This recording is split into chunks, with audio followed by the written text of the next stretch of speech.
think it's very inclusive for the music scene, or is it genre specific? The music scene? Fort Wayne. Is it lucrative for artists? Like, give me a little. I think it can definitely be lucrative. I wouldn't say that it's inclusive though, because again, I think the knowledge just isn't there. When you say that, meaning how to put on a show, the whole process, and then how to put together an event that people actually want to come to because they're drawn to who's going to be on the stage, not just because you got to go to this party. You know, music is not for your party, you know, at the end of the day. And I think that kind of gets lost in translation. I'm not here to hype you up. I'm not here to make sure everybody has a fun weekend. Like, this is my life. Like, you know, so I don't think the knowledge is there to put on like a show that like if you pack in a couple thousand people. I don't think we have that knowledge yet, you know, because a lot of people, and especially because it can come off as that it's not inclusive in the way that it's like, okay, this show is going to be for this kind of music type thing. And it's like, that's not how a big concert goes. You know, you got singers on the stage, you got rappers up there, you got dancers, you got country music, you got everything in between. 'Cause people want to come and see art. They want to hear art. You know, they're not like, I just want to hear somebody sing for 2 hours. Nobody wants to listen to somebody sing for 2 hours, you know.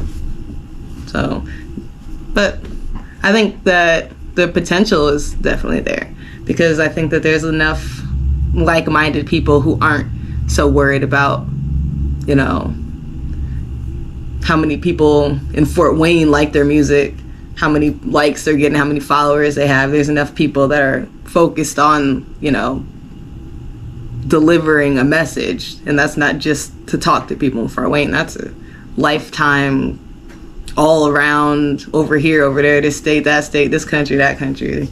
If that's the mindset and that's the goal, you know, I think there's enough of those people that we can get there, but I don't think we're there yet.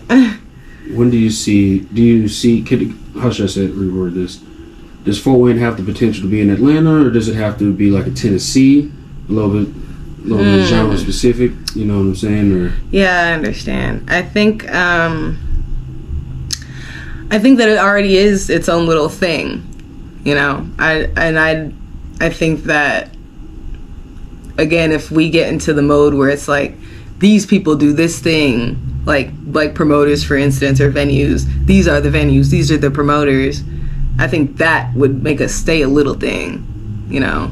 I think we can be Fort Wayne, we don't have to be Atlanta, and we could do it on a bigger scale.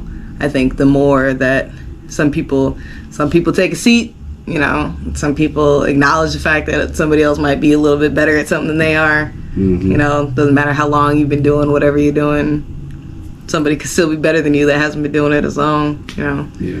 That's a lot of egos in Fort Wayne, for sure, and it's a little big city, so there's not a lot of room for the egos that we got floating around, but, you know. Now talk about your writing process. How long does it take you to write your song? I love to write. I write constantly. I always got a book with me somewhere. I'm sure I got at least 2 in my car. But it depends on what I'm writing. I can take 20 minutes to write a song, or I can take 2 weeks to write a song. It depends on what it is. But yeah, and my process is really, I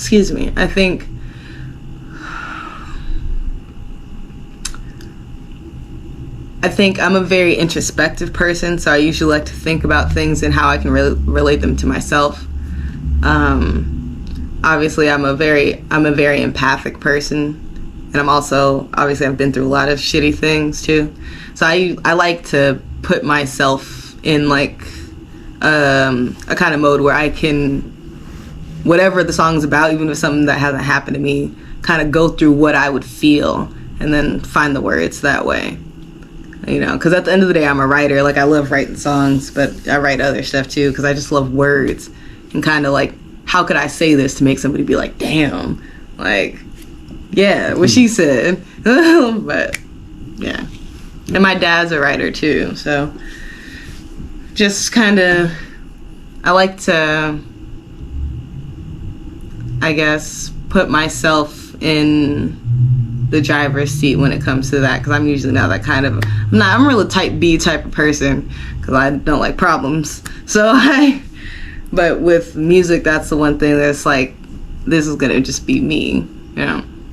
Yeah. Now, what would you like to see happen for yourself in the next few years coming up? Oh, in the next few years, I want to have my own little studio, for sure, where I have all my little stuff where I can make songs, sing and record myself. I want somebody or somebody's that can, like, you know, like make beats for me and stuff like that, because obviously that's not my wheelhouse. And I'm not interested in being the one person like, I made the beat and I sang the song and I played the guitar on the thing. I just want to sing. Y'all do all of that. Yeah. I want to learn to play the piano. I think that'd be cool.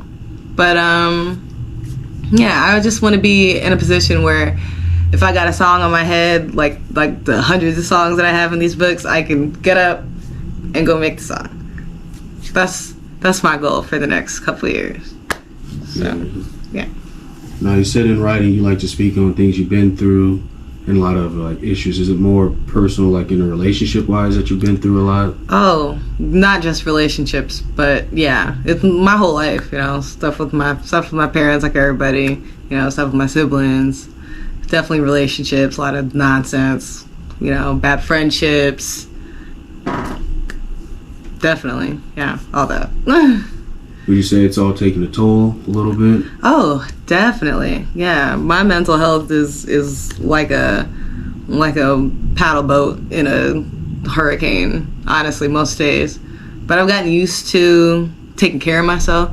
So, you know, I wasn't always good at it. You know, I've had my issues with, you know, self-harm, drug addiction, alcohol addiction. Things that I never, you know, if you would have told me when I was younger would have happened, ain't no way. But yeah, you know, it was a hole I had to climb out of, which wasn't easy. But I'm not mad at any of the experience, because you know, something I've always said is pain is very useful. You just gotta know what to do with it, and I think I definitely know what to do with it. So yeah. How do you cope when you're feeling low? What do you do to bring yourself back up? Sing. Nice. Yeah. Singing always makes me feel better. I sing, I pray a lot. The older I've gotten, you know, my relationship with my parents has gotten a lot better. So, you know, I talk to my dad a lot. You know, talk to my siblings. If I'm just feeling like usually my go-to is God, though. If I'm feeling like I'm not getting it together, something's not right, you know, I think, you know, prayer really works. Do you go to church? Yeah. Pilgrim Baptist Church here in town. Yeah. That's what's up. Well, I appreciate you stopping by. Thank you for having me. This was cool. I hope we can do another one, because I haven't done an interview in forever. This was cool. Yeah. Jaydid.